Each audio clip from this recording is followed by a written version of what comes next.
when I started in content marketing, I actually started a startup saying that, okay, as of today, anyone can access any types of legal information he wants. So why would I, as a lawyer, try to charge those people to answer basic questions when I can give it for free? Yeah. Make them things on their own that if they want to find their answer to the questions, go be my guest, do it. And then at some point, they will notice that they need someone else than just basic information. But at least I won't spend my time teaching them that they need a lawyer for something they don't even realize they do. So I created those encyclopedia of law for all. I had a PhD and I teach law at university. So for me, it was natural. And here is the point. Sorry for the long story behind the question. No, I love it. But the thing was, I realized that there was a major shift between a gap, I would say, lawyers and digital marketers.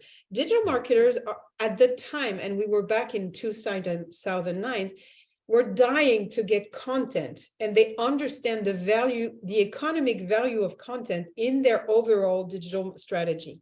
On the other side, lawyers, they creating content every single day. They're great natural born speaker, like storytellers, can talk about like in 2 minutes or 2 hours in the same topic and write it the same way with no limitation.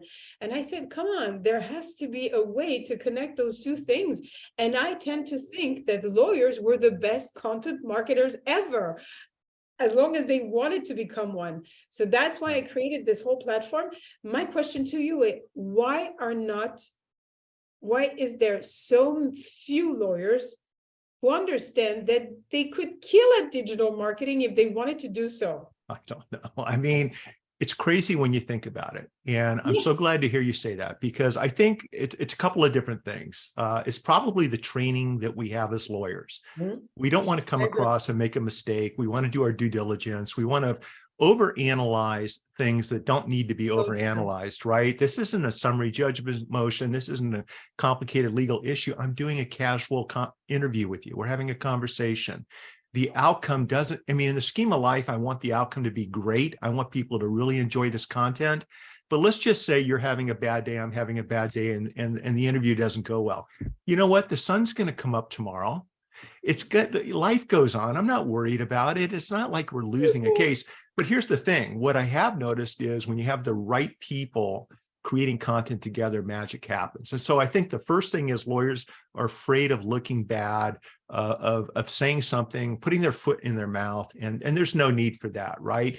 Most lawyers on a bad day, on their worst day, are better, I think, when it comes to storytelling, when it comes to analyzing a trending news topic, than most other people. And so you need to give yourself permission, right, to put yourself out there. The other thing is, I think some lawyers think they're losing business. If I answer all of these questions, if I put content out there, then why would someone want to hire me? And that's the complete wrong way of looking at creating content, right?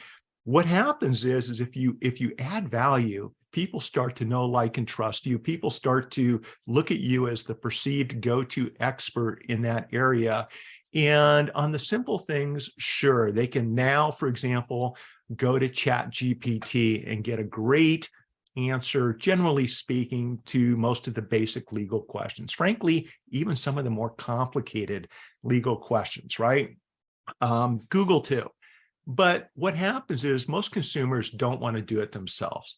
Most consumers really want to have a working understanding of what the issue is, what the available options from a legal perspective are, and then they bring you in. Then the phone rings, then your email inbox lights up, then your DM on Twitter, or your DM on Instagram, or your private messages on LinkedIn. And I brought up all of those because that's how people are communicating nowadays. Exactly. They're not sending you a letter. They're not necessarily using the phone. They're not necessarily even using email. They're connecting on all the other platforms, whether it's TikTok, Discord, or the platforms I've mentioned.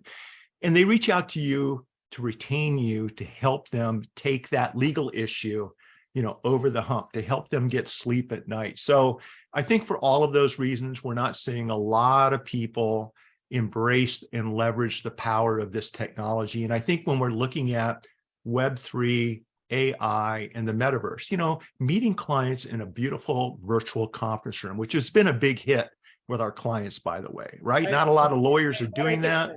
So not only does it create a new experience, but it's also great for branding. You've got your clients talking to other people around the world that, hey, I just met with my lawyer in their conference room, and it was beautiful. It was a 10 out of 10. It's nicer than our 3 conference rooms here at the law firm. And so I think for all of these reasons, they self-limit their opportunities. And I have a blog post coming out tomorrow, which talks about why it's really important for lawyers and other professionals to really embrace this technology, not only to create better client experiences, but also to build their brands. And I think the lawyers that do this, and the professionals that do this, and the business owners and entrepreneurs that do this are the ones that are positioning themselves for long-term success in business and branding. And those that don't will be, over the next 3 to 5 years, they'll be an afterthought, generally speaking, not in all cases, but generally. And so I don't want to see that happen to any of my friends or any of my community members. So that's probably why you and I, feel sometimes like we can lead a lawyer or a professional to water, but we can't make that professional drink. And I'm done with trying to make other people drink. What I want to do is I want to embrace this technology, use it, and continue to add value to the community.